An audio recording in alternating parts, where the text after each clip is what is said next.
Hello friends, Joe here once again to look at some more characters. Hope you all had a good Christmas, and it is the 28th, which that normally means the extra Flash Fest at the end of New Year.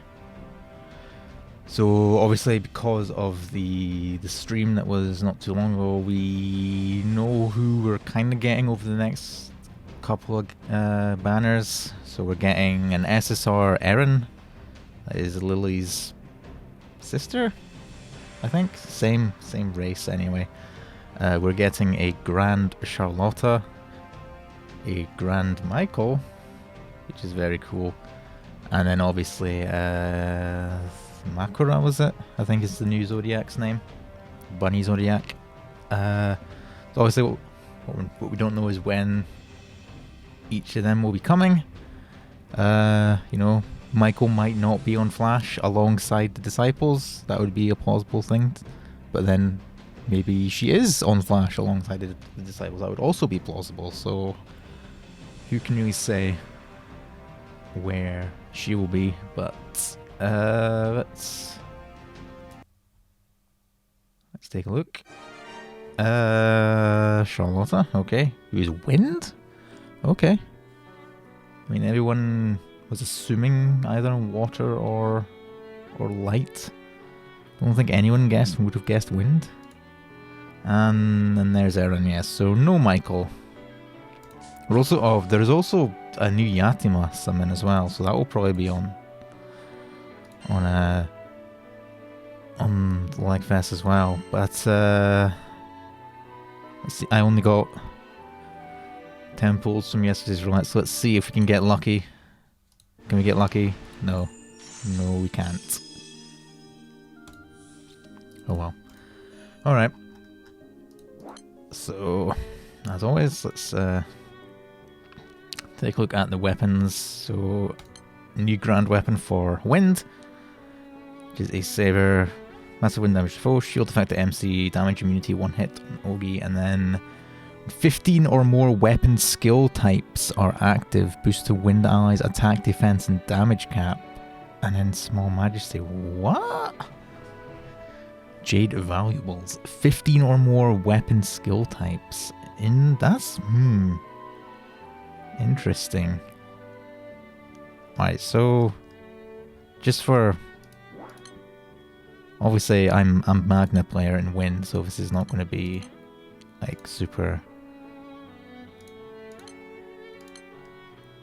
But like, so I'm assuming like different strengths of the same skill would count as separate ones, otherwise that would be like really hard to get. So that's 2, 3, 4, 5, 6, 7. Big stamina. Medium stamina, 8, 9. 10, 11, 12, 13. Okay, it's probably a lot more doable than I assumed it would be. Assuming that, like I said, different strengths of the same skill count as multiple for this. But I'm gonna see if Wiki is updated to see if we can get some numbers. It is 40% EX, 20% defense, and 7% special damage cap. So that is the damage cap that is in addition to the 20% that you normally have cap up, that you're capped at in the grid. So presumably you could use more than one of these. I don't know what Wind is mostly enmity stuff at the moment, like Creepy Claws and Show Fist. I don't remember which other grand weapons, if any, get like auto slotting in Wind. I don't know. Like, I'm not a theory crafter, so I'll let other people figure that out. My gut instinct is this is probably decent. Assuming, like I said, assuming that this is the 15 weapon skill types are is not too easy to, if it's not too hard rather to meet that thing, then that's probably a good weapon to use. Anyway, let's quick look at Erin's dagger. Massive water damage, full raised glycine level by 1. That's nice on Ogi. Medium majesty and skill damage cap. I don't think it has an FLB though, so probably not going to be used. We'll save Grand Charlotta for last. Let's take a look at Erin, who is getting promoted from SR. So her Ogi is massive water damage to foe, Deluge Crest to Erin, activate Crystal Blizzard. Skill 1 is a fire damage reduction to all allies, convert damage taken to fire damage, and a Deluge Crest. I'm assuming Deluge Crest is also to all allies.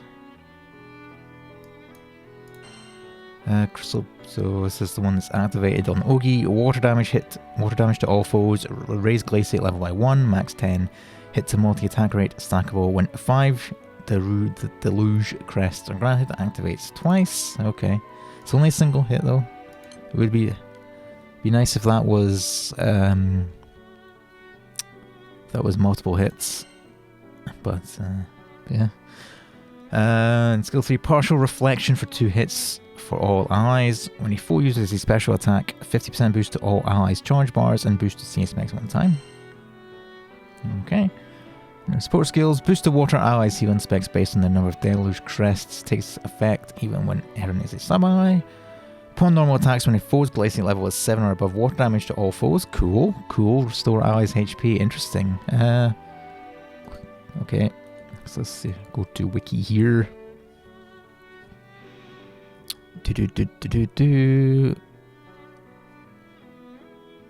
Okay, do we get actual numbers on the support skill thing? No, we don't. Okay, so no clarification yet for what this is, but I'm assuming it's going to just be like a single hit nuke.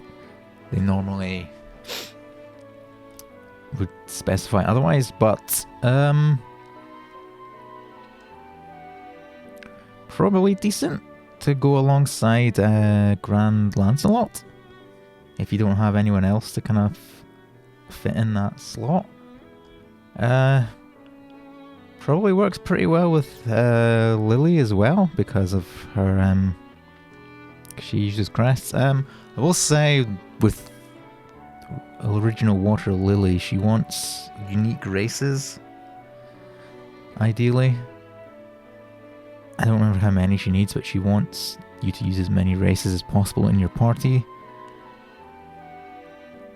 I don't remember if unknown, like if you have 2 unknowns, that counts as the same race, or if that counts them both as different ones. I don't think it does.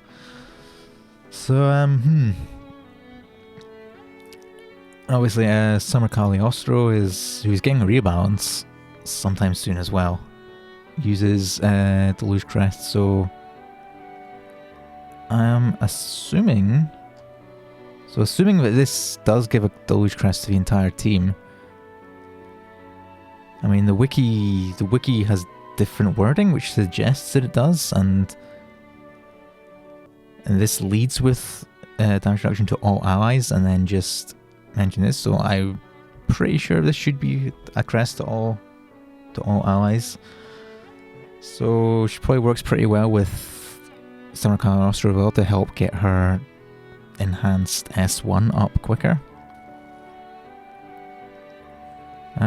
She has some okay damage. I mean, like I said, it would be nice if this was just more hits. If it was like, I said, like 6 hits would be asking a lot. Like having it on like the same levels like Lancelot's thing would be probably asking a bit much for a perma unit, but she seems pretty good. Not amazing. So this repel is 40%, which is fine. And don't know what the So Wiki says the CA specs is 50%. Actually, no, it wasn't. Charge bar 50%, and then CA damage up, but I'm not getting actual numbers for the damage in the cap. So, but presumably it'd probably be pretty decent. She has some healing as well once you get Glaciate up, because she'll heal basically every turn once Glaciate hits 7, which if you're using her alongside Summer Lancelot, you can get up reasonably quickly. Even quicker if you want to use her alongside Lily as well. Although looking at the numbers here, it's only 2% healing specs per crest. But you know, it starts at 1500, which if you're getting that every turn it's pretty decent. And if you are using her alongside Lily, like she has her auto heal thing as well on her S1, I think it is, whenever the boss Ogies, so potentially a lot of healing there, which is pretty good. You know, water in the past was mostly because of Lily kind of known as like the hard to kill element because there was lots of healing available. So yeah, she seems pretty decent, like for a perma unit. Not too shabby. I mean, obviously, if you have all of the the top tier grands and seasonal limiteds and stuff, you might struggle to find a spot for her. But you know, if you're needing someone to fill that third spot, if you're wanting to give Grand Lancelot some support to help get Glaciate up quicker, so that he can get his nukes every turn up, she seems pretty decent. And lots of healing when she gets going. Yeah, not bad. Alright. Grand Charlotta in Wind. Her Ogi is massive wind damage to foe, a bonus damage. So that's just a nuke. Okay. So potentially decent OTK character off the bat. End cooldown for Charlotta's damage skills. Cool. Skill 1, damage immunity to wind allies until the end of turn. When cast from the 10th turn onwards, drain effect. Interesting. So is that unchallenged? Yes, it looks like unchallenged it is. Yeah, so cool. Pretty big cooldown. 12 turns it goes down to. Skill 2, wind damage to a foe. Extend all allies' noble order effect by 2 turns. Don't know what that is. Additional effect from second cast to boost the CA specs castable. From third cast, 15% boost to caster's charge bar. That's cool. I was going to say, like, again, in wind, the element with AR beaks, it's a shame that this is not multiple hits, but then I saw this. 10 hits, wind damage to a foe. Remove 1 buff. From second cast, hit to accuracy. From third cast, delay effect.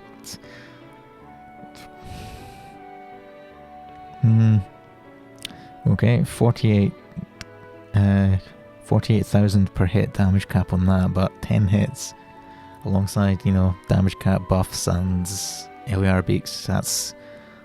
We're gonna get some decent damage out of this. Especially since it resets on Ogi as well. If turn 10 or later, charge attack activates twice, can recast... Holy shit! Can recast damage skills once each turn they are cast. So I was like immediately like, oh, that's a shame that these reactivate on Ogi, but you're not going to get that on a charge attack activating twice, because you're not going to get the chance to activate these before you charge attack again. But just being able to just cast them twice anyway is okay.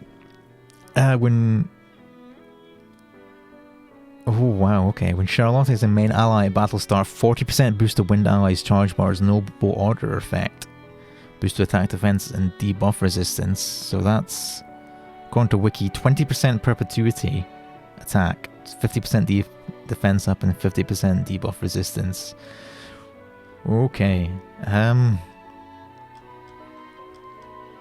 So really good OTK character. She has, so that's similar to Summer Illnot, where basically you don't have to use double Huang Long, you can use just one, so you'll get some actual more damage out of your grid, which is good if you need it. Although that one does mean probably four chain bursts if you're caring about lockout for EX Plus and stuff. I don't know, but she also has 1.16 million damage cap on the nuke here on Ogi. I want to say that's on par with like... I'm going to check. I was going to say on par with like Poseidon and like Halelba and Shalem. They're Ogi nukes, but I think they might be slightly bigger. No, it's the same. Okay, so yeah, that's... Once you factor in like damage cap buffs from your grid and whatnot, that's probably going to be at least a good anywhere up to like 4 or 5 million extra damage on Ogi, because I've definitely seen Shalem and Poseidon hit even higher than that sometimes. So like alongside this, just which you save a Huang Long support summon, gives you just an attack buff for being in the party, and she's a really good OTK character. So yeah, I'm going to say probably pretty fantastic for OTK if you aren't too worried about lockout. I think if you're wanting to go for, if you're that much of a esports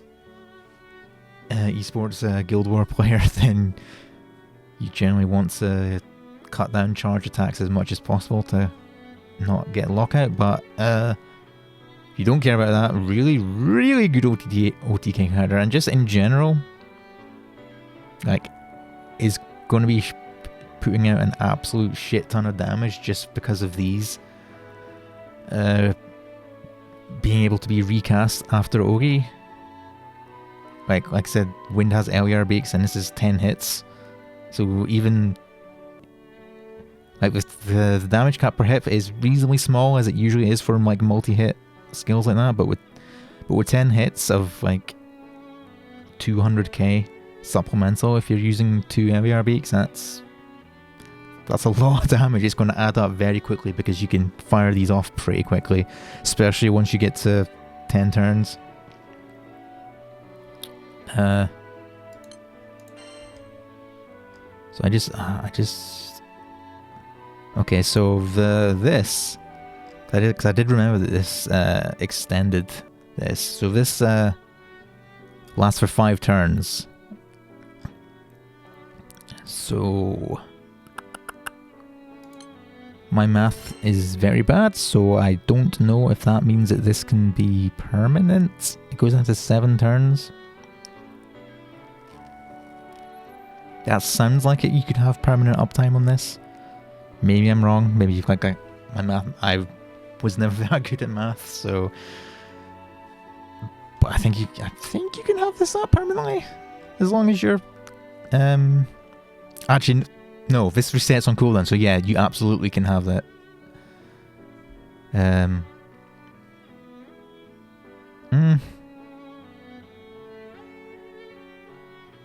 It's yeah, I think yeah. I just realised it only extends by 2 turns. But if you're OGing often enough, I think you can, especially if you manage to keep it going till turn 10, where you're going to be being able to activate this twice after OGing. You can probably have this up permanently, and it's a decent buff. It's not super strong. It's not something like 100% defense and like 100% debuff resistance. Of like stuff like, well, I want to say like Galleons is like like double that in terms of defense and debuff. But like, 20% perpetuity attack is nothing to sniff at. Plus, some drain for some healing, some just damage immunity for a turn, as well as it's a nice utility. Like accuracy debuffs are actually pretty nice. And then you get a delay as well and a dispel from the start. So Honestly, yeah, she seems really good. I was gonna say, like, obviously, probably gonna want her in more in a skill damage oriented team. Like, probably not going to use her in more of an auto attack centric team, similar to. Like, I don't think she's going to be like a third spot alongside Grand Nirmaya and like Summer Korwa, for example. But if you're doing more skill damage stuff with like Valentine's Grimnir, or maybe like Katara or like Zutera or whatever, definitely has a spot in there. Like, she just, by virtue of you being of this resetting on Ogi, and after turn 10 being able to do it twice, that's a lot of damage. It's going to add up pretty quickly. So yeah, I mean, I'm pretty impressed with that. Like I said, a lot of characters are just damage, and nothing else, but she has a lot of just skill damage. But like I said, she has a lot of utility as well. She has damage immunity, she has some drain for some healing, and then dispel, delay, and accuracy from this as well, which is some nice utility. So yeah, pretty impressive. I hope that I lucksack her from roulette. But until next time, which will be in like a day or two, probably by the time I get this video edited and rendered out and uploaded, it might be like very soon after this video for Grand Michael and new Bunny Zodiac. So until then, see you later. Peace out. Thanks for watching. Cheerio. I hope you all get lucky on your roulette rolls and get all the new stuff. See ya.